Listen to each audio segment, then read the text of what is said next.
2020 was an odd year. Schools were closing, old people were dying, but we had one saving grace that ended off the year on a good note. Playboi Carti released his highly anticipated Whole Lotta Red album. The first time Carti mentioned this album was back in 2018. Between the years of 2018 and 2020, Whole Lotta Red leaked multiple times. It wasn't the actual album though, fortunately. It was just a ton of leaks compiled together and posted on Spotify. I remember in high school, a fake Whole Lotta Red album dropped with a ton of leaked songs I've never heard before. Back then, I didn't have SoundCloud Premium, only Spotify Premium, so getting Carti songs, new Carti songs, without having to listen to ads was amazing. The album dropped around first period, but by fifth period, that shit was gone. The shit was deleted. The Spotify gods came down and took the album away. On December 25th, 2020, we were blessed with Whole Lotta Red by Playboi Carti. 2 years later, does it still hold up, or was it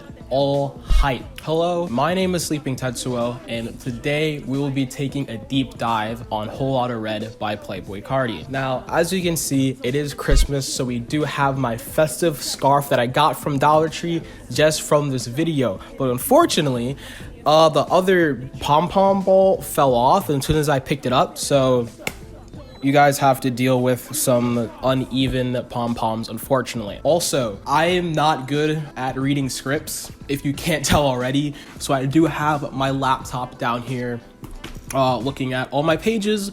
So if you're like, what is he staring at every 2 seconds? I'm looking at my laptop screen. You can probably see it in the reflection of my glasses, maybe, maybe not, who knows. Anyway, but before we dive into it, we must figure out who is Playboi Carti. Playboi Carti is a rapper from Georgia. He started making music in 2011, but I discovered him in middle school in 2015. The Carti fan base dissects his music into eras. Whole Lotta Red dropped in Playboi Carti's Vamp era. My personal favorite era of Carti's is the Plug era. During this time, he was making a lot of music with producers and rappers such as Ethereal and Mexico Dro. If you are interested in listening to Plug era Carti, WOKHARTTSOULJA has some amazing mixes of older Carti songs over on his SoundCloud. I highly recommend this one. I forget the name, but this one right here. It's really good. It has a lot of Playboi Carti bangers. I bump this mix in my Discord all the time. This mix actually has really cool Call of Duty Zombies transitions. So you hear like Max Ammo, Carpenter, and like zombies screaming. It's a really good mix. You need to check it out. After this video, go and listen to that mix. I kid you not, you will not regret it. Speaking of Plug, let's hit the Pendulum, shall we?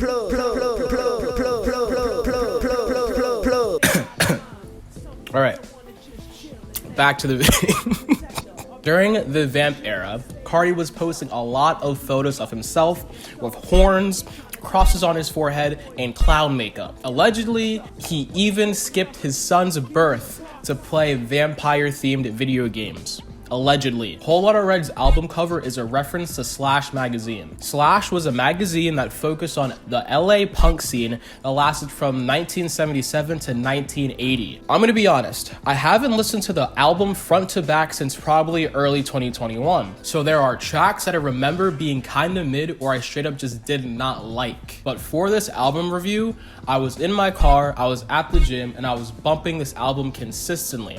And some of the skips that I had back in the day, I actually really fell in love with now. For example, the song Metamorphosis with Kid Cudi. This is the first song on the album that had a music video to go with it. The music video dropped the same day as the album. It shows Cudi and Carti riding on a big ass tank, like they're playing Tanky Online. If you remember Tanky Online, you are an OG, you are old. You probably have gray in your beard. I can't remember what I didn't like about the track back in the day, but I know what I love about the track now. Carti's repetitive and distorted vocals paired with Cudi's angelic hums gives off a cloud rap vibe, but on a rage sounding beat produced by Filthy and Gabe. Speaking of Cudi, we also have a small amount of features on this album, such as pre-canceled Kanye West, Cudi, as previously mentioned, and Future. I don't know why I said Future like that.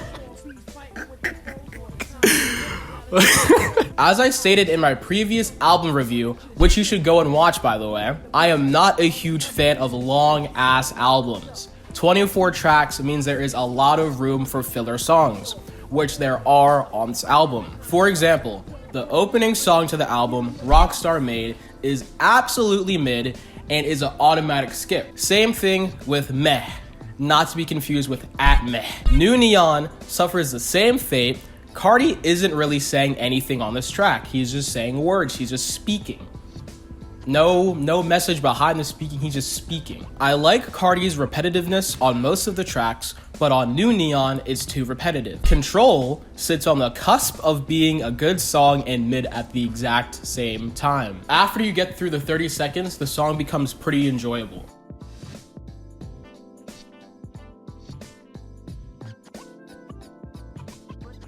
There are more bangers towards the bottom half of the album compared to the top half of the album. Now it's time for everybody's favorite part about Sleeping Tetsuo album reviews, the motherfucking bars. You heard me, the bars. But before we get into the bars, this video is sponsored by me, bitch. Did you really think we had a video sponsor this early into my content creation career? We gotta do a little bit more grinding for that. But anyway, I have a second YouTube account called Sleeping that you guys should go check out. If you guys did not know, which you probably already do, I am an avid Call of Duty player. I play Call of Duty all the time. It's kind of a one-trick pony type thing. I don't play any other games. I played Call of Duty for the first time in 2nd grade and was like, that's gonna be my personality for the rest of my life. And I've been playing Call of Duty ever since. Last week, I posted a video called A Warzone 1 Sweats Thoughts on Warzone 2, and that video did pretty well for my first time uploading a video other than a short on that channel in a very hot minute. So I'm gonna be uploading more commentary style videos over on that channel. But I know what you're thinking, Sleeping. I don't wanna watch you play Call of Duty on a video. I wanna watch you stream Call of Duty. Fret not, young one, because you can go to twitch.tv/sleepingtetsuo and you can watch me scream and rage at Call of Duty Warzone all the time, every day, all the time. Oh shit, there's someone over there. Oh shit. Hey, yo. Come here. Oh shit! Oh shit! Oh shit! Haven't streamed in a while though because I've been making this video, but in 2023 I plan on streaming Warzone a lot more. That's about it. Definitely follow me on Sleeping. Definitely go follow me on Twitch over at Sleeping Tetsuo. Much love. Back to you, Sleeping. Thanks, Sleeping. I appreciate it. Like your shirt. Anyway, fucking bars. That is what we're here to talk about. Am I right? Kanye West on the song Go to the Moon says, "The case so brief, don't bring your briefcase." The case so brief, don't bring your briefcase. Pretty fire, right? He also says on that song, "Yay, Jesus gang, you correct. You always asking for Buddha, you a Budapest." Fucking hard. Shout out Kanye, but don't shout out Kanye, but shout out Kanye at the same time. That was hard. Both of those bars were hard. That's the only song that Kanye West was on the album for this album, and he did his thing. He did his thing. That shit went hard. Playboi Carti in the song Stop Breathing exclaims, "I just hit a lick with the mask MF Doom." I don't listen to a lot of MF Doom. My friend Mac, shout out Mac, listens to a lot of MF Doom. And I know there's a picture of MF Doom holding a big thing of mac and cheese. That's the first thing that pops up in my head when I think of MF Doom. So shout out MF Doom, rest in peace. In the song Bino, Carti references his friend Bino by saying, "Bino, he go crazy, you know that." The whole song is about Bino, if you couldn't tell, the song's called Bino. But if you're probably like, who is Bino? Why is he talking about Bino? Shout out Bino. Who the fuck is Bino? Bino is one half of the rap group of Homicide Gang. Homicide Gang is signed to Playboi Carti's Opium label. I know Homicide Gang exists under the Opium label, but the only Opium members that I listen to are Playboi Carti, Ken Carson, and Destroy Lonely.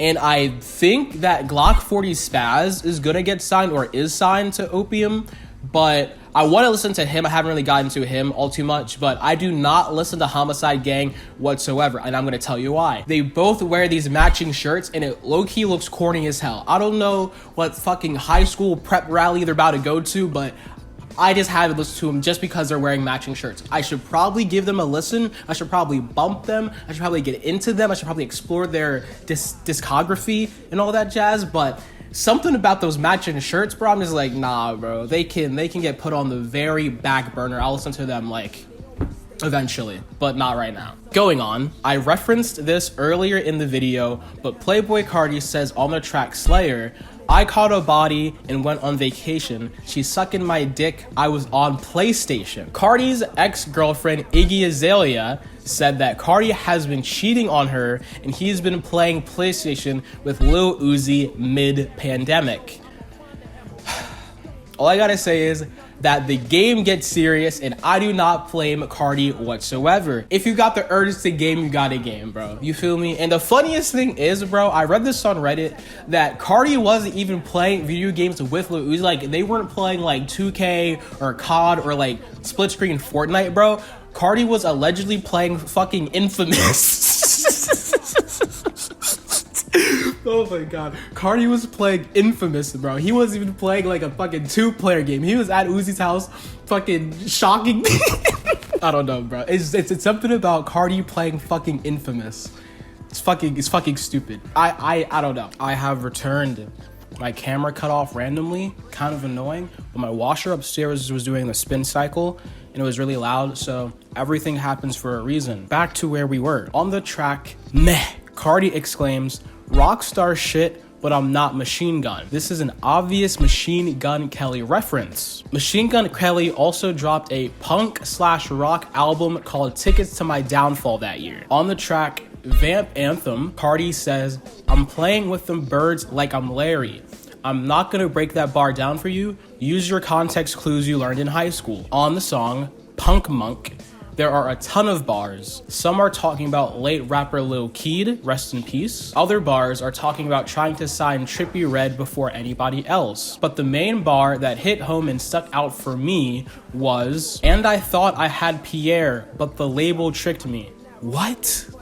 You heard that Carti ad-lib I just did? We're brothers. Do you understand how much better the world would be if Carti signed Pierre Bourne? Also, Pierre Bourne's The Life of Pierre 4 is a 10 out of 10 album, hands down. Who would have thought there was gonna be an album review within an album review? The last bar I have for you today is in Die for Guy. Carti says, "We some rock stars, we the new Black Flag." I thought Playboi Carti was talking about Assassin's Creed Black Flag.